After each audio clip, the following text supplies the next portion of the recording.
Good morning বন্ধুরা, তোমরা সবাই কেমন আছো? আশা করি সবাই ভালো আছো, আমরাও ভালো আছি। আর যে যেখানেই থেকো সবাই সুস্থ থেকো, এটাই ভগবানের কাছে প্রার্থনা করি, আর কিছুই না। আর দেখো, সকালবেলা ঘুম থেকে উঠেছি, আর ঘুম থেকে ওঠার পরে মনটা তো ভীষণ ভালোই থাকে, রেগুলারের মতোই। কেননা জানোই তো, সকালবেলা না যখন ঘুম থেকে উঠবে প্রত্যেকটা গাছের দিকে তাকাতে ইচ্ছা করে। কত রকমের ফুল পাখি সব রকমই দেখলে বেশ ভালোই লাগে। এইভাবেই সকালটা আমার কাটে, তারপরেই চলে যাই নিজের কাজবাজের দিকে। আর তোমাদের তো আমি বলেছি, আমার আগে বলেছি যে আমার একটা ছোট্ট দোকান আছে, সেটা হচ্ছে গ্রসারি আইটেম থাকে। আর জানো তো, আজকে না সকালবেলা বেশ ভালোই ছিল, তারপর থেকেই একটু মনটা খারাপ হয়ে গেছে। কেন কি মনটা খারাপ হয়ে গেছে, কারণটা হচ্ছে দুদিন আগেই আমার দোকান থেকে একটা দিদিভাই, সে বেশ কিছু জিনিস বাকি নিত, কিন্তু সে না আমাকে টাকা পয়সা পেমেন্ট করেই দিত, কোনো অসুবিধা হতো না। কিন্তু সেদিন কারা হঠাৎ করে এসে বলেছিল যে দিদি, যখন আমার 1000, 1500, 2000 মতো বাকি হবে, তখন কিন্তু তুমি আমাকে বলবে। দিয়ে আমি বলেছিলাম হ্যাঁ বলবো, কিন্তু আমার বলা হয়নি। ও তারপরে যখন আমার থেকে মাল নিয়েছে তখন জানতে চাইলো আমার কত হয়েছে গো। তখন আমি বললাম, তোমার তো খাতায় লেখা আছে, বাড়িতেই থাকে, তুমি নিয়ে এসো, আমি দেখে বলে দেবো। তখন তাকে আমি বলতেই তখন সে দেখলো বেশ 2000 কাছাকাছি পৌঁছে গেছে। তখন সে বলল যে আমাকে 5 কেজি চাল দিয়ে দিও। আমি বললাম আচ্ছা ঠিক আছে, তুমি নিয়ে যেও।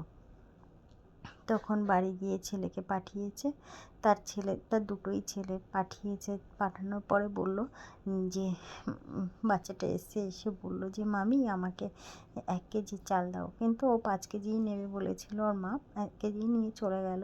তখন আমি ভাবলাম কি হলো, আর পুরো পয়সাটা না ও পেমেন্ট করে দিয়েছে আমাকে অনলাইনেই। আমি ভালো কথা। তারপরে আমি বললাম, কি রে, মা বললো 5 কেজি চাল নিবি, সেখানে তুই 1 কেজি নিবি কেন? তখন বলল না মা 1 কেজিই নিতে বললো। তখন যাই হোক, সে নিয়ে চলে গেছে। দুদিন বাদে ছেলে এসছে, মামি আমাকে 5 কেজি চাল দাও। তখন আমি বললাম আচ্ছা দেবো।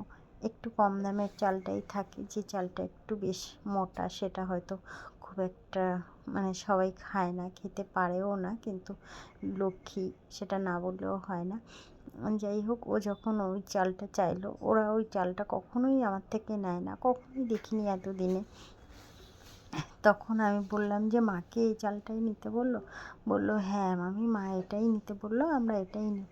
আমার মনে হচ্ছিল যে না না, এটা হয়তো ও ভুল বলছে। হ্যাঁ, তখন আমি বললাম দাঁড়াও, আমি মাকে ফোন করি। তখন তার মাকে আমি ফোন করতে, তার মা একটা রান্না করে কয়েকজনের বাড়িতে, তখন হয়তো দুটো বাড়িতেই রান্না করে।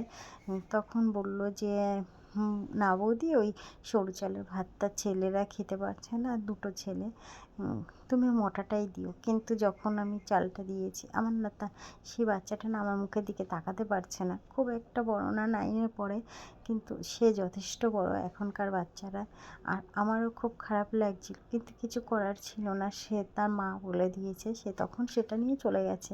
নিয়ে যাওয়ার পরে তখন মানে আমি বুঝতে পারলাম যে তার বাবা বাইরে থাকে, কিন্তু তার বাবা না তাদেরকে সেইভাবে মানে সেই অর্থে দেখভাল করে না। কিন্তু দেখো, ওর বাবা মা দুজনেই ভালোবেসেই বিয়ে করেছিল, ওরা আমাদের পাশেই থাকে, দেশ থেকে কাজের সূত্রে এখানেই থাকে। তখন ওর বাবা বাইরে চলে যায়, বাইরে গিয়ে ফোন করে, রেগুলার ফোন করে, খোঁজ খবর নেয়, সবই ঠিক আছে, কিন্তু ভালোই কাজ করে। এমন নয় যে সে পয়সা কড়ির দিক থেকে সে পিছিয়ে আছে, এমনটা কখনোই মনে হয় না।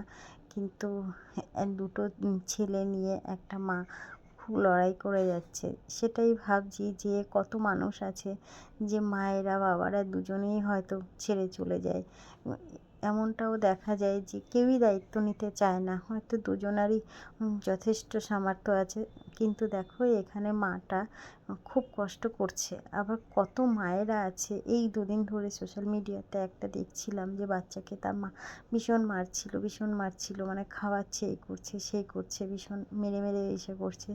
তখন তাকে পুলিশের হাতে তুলে দেওয়া হয়। সে যাই হোক না কেন, আর এদিকে একটা মা দিন রাত লড়াই করে যাচ্ছে। সে বলছে যে কি করে কি করবে বুঝতে পারছে না। মাটাকে না দেখলেও মনে হয়, কেন কি জানো তো, যখন দোকান থেকে মাল মেটেরিয়ালগুলো নেয় না, নিজের জন্য কখনো দেখি না যে সবসময়ের জন্য খুব কম দামের জিনিস সে নেবে। যতটা কমের মধ্যে চালানো যায় চেষ্টা করে ততটাই কমে চালাতে।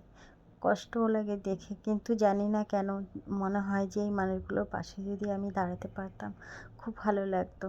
কিন্তু ভগবান যদি কখনো আমাকে সেই সুযোগ করে দেয়, আমি নিশ্চয়ই তাদের পাশে দাঁড়াবো। কিন্তু জানি না ভগবান কখনো আমাকে সেই সুযোগ দেবে কি না, কিন্তু আমি সেই সুযোগ পাই কি না পাই, কিন্তু একটা কথাই বলবো যে ভগবান এদেরকে তুমি ভালো রেখো, মানে সুস্থ রেখো অন্তত। কেননা একটা মানুষ, একটা মা যখন তার বাচ্চাদের মুখের সামনে ঠিকঠাক সব কিছু তুলে দিতে না পারে, খুবই কষ্ট লাগে। সেটা একটা মা হয়েই বোঝা যায়, মা হবার আগে কিন্তু আমরা অতটা বুঝতে পারি না। যাই হোক, ভিডিওটা তোমাদের কেমন লাগলো জানিও। আর এখানে একটু তরমুজ আছে, এই তরমুজটা না খেতে অতটা ভালো না, কেমন একটা বালি বালি মতো লাগে মুখে। এইটা খেতে আমার ছেলে খুব ভালোবাসে, তাই ওকে অল্প অল্প করে একটু কেটে দিই খাবার পরে। ওকে দুপুরবেলা খাবার পরে এটাই একটুখানি খেয়ে নেবে।